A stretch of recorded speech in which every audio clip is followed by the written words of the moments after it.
सम्मानित साथियों नमस्कार। आज 30 अक्टूबर की तारीख है।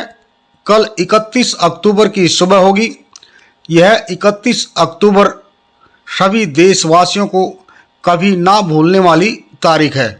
3 दशक पहले जब रेडियो पर खबर सुनी गई तो पूरे देश में सन्नाटा छा गया था। खबर ही ऐसी भयानक थी। रक्षक भक्षक बन चुके थे जिन्होंने देश की तत्कालीन प्रधानमंत्री आयरन लेडी श्रीमती इंदिरा गांधी को गोलियों से छलनी कर दिया था।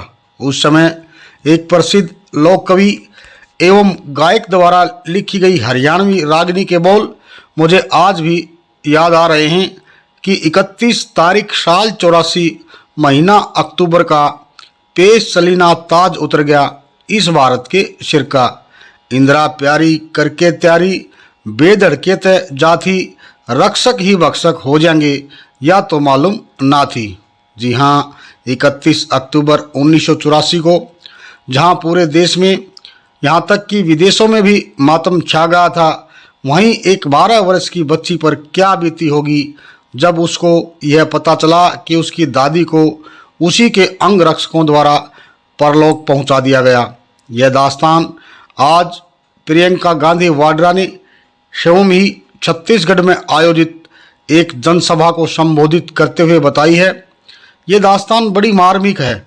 यदि आपका दिल कमज़ोर हो तो कृपया इस वीडियो को आगे ना देखें। मजबूत जिगरे वाले ही अब बिना समय गंवाएं सीधे सुने प्रियंका गांधी वाड्रा की जुबानी वो मार्मिक दास्तान। कल इंदिरा जी की पुण्यतिथि है।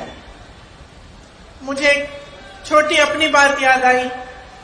मैं 12 साल की थी। उस दिन सुबह 9 बजे 8 बजे मैं स्कूल जा रही थी, तो हम लोग इकट्ठे रहते थे। दादी के पास गई। स्कूल में एक प्रतियोगिता थी, उसके लिए मैंने दादी का एक झोला रखती थी, मैंने उनका झोला मांगा। नाटक की प्रतियोगिता थी। झोला मांगा दादी से और उनको प्यार से ऐसे पकड़ के बाय बाय बोल के स्कूल चली गई। तकरीबन 2 घंटे बाद हमें स्कूल से लेने के लिए सुरक्षा कर्मी आ गए। गाड़ियों में रखा, बिठाया। काफी इतने सारे सुरक्षा कर्मी मैंने जीवन में नहीं देखे थे। अचानक हमें घर ले गए। हमें मालूम नहीं था, राहुल को और मुझे, कि क्या हुआ। मैं 12 साल की थी, वो 14 साल का था। घर आए, गाड़ी से उतरे तो जमीन पे खून के बड़े बड़े धब्बे थे। उस समय हमें मालूम नहीं था कि हमारी दादी का खून था जो उस मिट्टी में मिल चुका था। अंदर गए, माता पिता नहीं थे। पिताजी दौरे पे थे, बंगाल गए हुए थे। माताजी दादी को लेकर अस्पताल गई हुई थी। जब अंदर गए और पता चला कि दादी की हत्या की गई है तो एक अजीब सा भय, अजीब सा दुख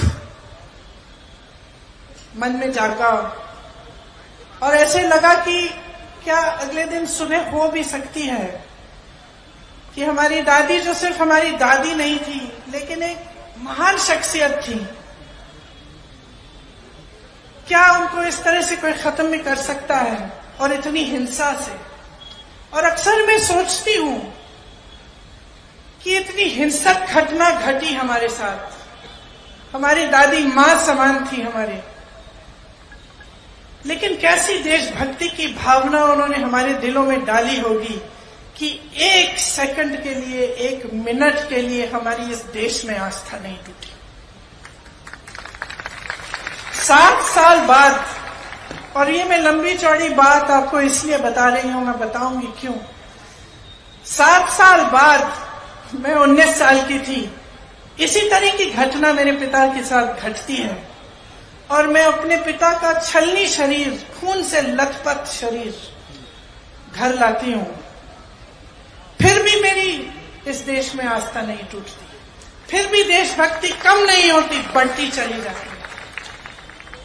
कैसी भावना होगी उन लोगों के दिल में कि हम बच्चों में उन्होंने ऐसी देशभक्ति की भावना डाल दी कि तब से लेकर अब तक ये टूट नहीं पाई।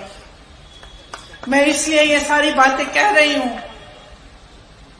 क्योंकि जब हम अपनी बीती हुई पीढ़ियों की बात करते हैं, जब हम इंदिरा जी की बात करते हैं, नेहरू जी की बात करते हैं, राजीव जी की बात करते हैं,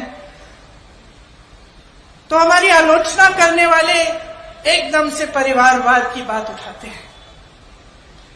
मैं आपसे ये कहना चाहती हूं कि ये परिवारवाद नहीं है, ये देश के प्रति एक भक्ति है जो टूट नहीं पा रही है।